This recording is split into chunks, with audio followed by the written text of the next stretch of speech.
Reason nobody's perfect. That's right, you are. Blues. Yeah, anyway, thank you for, sorry, getting sidetracked here. Wait, I'm sorry, Tennis Victoria. Could we just, Jackie, you're not leaving now. You want to hear from us. Jackie, sit down. Mixed doubles, the women's doubles final was on, so we better get going. It's almost soon. Sit down. It's fine. So, boys, what was the highlight of your first week at the Open? First week? Well, trying to remember. Isn't it funny? You go through 2 weeks of tennis and you can't, there's been so much tennis you almost forget what's going on. For me, I was sort of looking at a young Canadian player called Gabriel Diallo. We saw him in Hong Kong. We also saw Lerner Tien up there, didn't we? And we thought, oh, boy, these guys can play. And as it turned out, I remember talking to John Fitzgerald, and I said, Fitzy, what are you doing here? He said, oh, I'm going to commentate Medvedev and some guy, Tien or something. So I hope it's quick. I said, mate, this kid can play. Good luck with that. Next morning, he texts Fitzy, what time do you finish? 3 a.m. He's a heck of a player. And he asked some certain questions too, which are a little controversial. Oh, Fitzy, yeah. But taken out of context, I think, yeah. But I think, we always love to see the champions, obviously the players that we expect to get through, but it's so many good young players coming through. That Basavaredi, who played Novak in the first round. He was brilliant in that first How round. good are these young players He's coming part through? of that next generation, and also the other tall American dude that played Alex de Minaur. Big serve, 6'4". Oh, Mickelson? There we go. Oh, he's been around for a bit. I've been watching him. He just needs to get in the gym, get a fitness trainer, and he could be. Okay, we're not going to Donald Trump on you here, but we're pretty honest up here when we talk. So it's nobody recording this, are they? Nobody's recording her in a safe space, Pat. Yeah. He's recording. But Except you told her, look out. Mickelson is a great player, and he needs to just a bit better physically, and I don't know about you. If you got a chance to see Kokkinakis, Tanasi, so I mean, I know that you follow, Victorians that are coming up, and with Tanasi being South Australian, and but I thought he was in unbelievable form. He captured his form from the end of last year.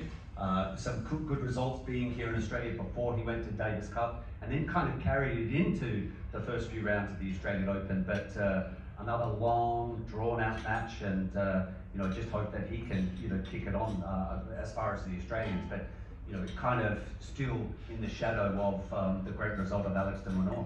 Yeah, I mean that was a phenomenal match. Draper, the young Brit, of course, living in London here, I follow him quite a bit. And my old coach Ian Barclay was coach of his coach. So I saw Barker's up there in the box in the English team, the British team box, and it didn't quite look right. So Barker's up there, but I understood. So I was watching Draper. Boy, he's got some guts, that kid. So that was phenomenal 5-set matches, 3 in a row. He plays like a clay courter, like a European clay courter, but he's 6'4". I mean, he's like, but he's Jack, get up near the net, will you? After one of the best serves in tennis, and he's staying on the baseline behind that serve. I don't get it, but maybe we're just old school, Woody. We like the idea that finishing off a point at the net is actually not a bad idea. As opposed to running around for 4 hours. We're going to see that today, 4 hours of running around hitting tennis balls, but both guys like to come to the net and finish it off. Actually, you're at the gym this morning, you were doing exercise? I was, and Alexander Zverev turned up. He did? Yeah. You were at the same hotel? Yeah, at the same hotel. And how was he feeling? He was very tall. And he was pretty relaxed. Yeah, was any tactics? When the lady was there, no, I didn't get into that too much. But I did, just chatting with his trainer. But he was very relaxed. You could see one of the ladies who was in the gym just went, "Oh, do you think I can take a photo with him?" I said, "Don't ask me, ask him." And he was sort of like, you could see he'd sort of just woken up, and he was just like, "Yes, of course," He was pretty relaxed, but. I think he's expecting a long match. I was talking to his trainer and I said this could be a long one tonight, and I think it will be. I'm curious. My big question was Sinner cramping in the semi-final after three straight sets. And you and I are covering the tournament for radio for BBC, and we actually got to see that up close, and you were wondering whether, I don't know what the angle you were taking. You were saying he stubbed his toe. The guy's clearly grabbing his hip and, like limping, and you're trying to explain to me. Mate, they're all connected. The toe's connected to everything. It is, isn't it? So if he stubbed his toe, something up here's going to hurt. But then, that's toe bone's connected to the Well, we'll see. We'll see later today whether it is a stubbed toe. We haven't got Emma here today, we've got Cashy sitting here. How he's probably a little happier that it's playing in the evening, or at least twilight, to Yannick Sinner, although his match in the previous one was at the same time zone and same time, and he might I wonder whether Zverev will actually try to play his game, or does he try to keep the match going out there a little longer and force Sinner to maybe go into that same type of cramping. It's interesting because I think he must have some residual effects from whatever he had the virus the other day, and for him to be cramping there, allegedly it was tension. I don't know, but it may be, and we've seen that happen before. But it's an interesting stat that Sinner has never won a match that's gone over 4 hours. He's still pretty young, so he hasn't played a lot. He keeps beating everybody in 4 hours. So if we're going to 4 hours, we're going deep in the fifth set. Zverev would be the heavy favourite, but he's still young. He hasn't played that many 5-set matches compared to Zverev. But it's interesting, isn't it? I think it was 15 matches is what we were talking about as we wound down the coverage the other night. He's only played 15, I think, best of 5-set matches that have potentially gone over the 4-hour limit. He's 6-9, so he doesn't have a winning record to the 5-set format. Where Zverev's record in 5 sets is phenomenal. He is like an Iron Man. Early on in his career, I think he was questionable, like anyone, when you're trying to learn the ropes, playing in these major finals. But his winning record is far superior in 5-set formats than Yannick Sinner. Yeah. No, Hey guys, with the semis breaking down that, fantastic. Novak, what's next for Novak? Somebody did ask me. He said, has Novak got the game to continue up? I said, I'll tell you what, I saw him play against Alcaraz. He's got the game all right. Will the body hold up? That's the big question. I think at the All England Club, potentially as long as nobody slips. That's the interesting thing about playing a championship or a match, a tournament on grass, is that the grass has sort of 3 different stages, doesn't it? The slippery time, First few days. Then it's grippy and then slippery on the outside. Then it's really nice, and then it gets sort of dry and slippery. You don't want to be slipping at Novak slipping. Assuming that doesn't happen, the cooler weather, the shorter points, the softer surface. You would think that Novak was still got a real chance to win the championships. There and maybe even the US Open, a little quicker hard courts. I hate the US, they're so hot. Well, since they put that roof on, if there's anybody been in the roof, it's just like putting a lid on a frying pan. It's just, and it rains, it's unbelievably hot, humid.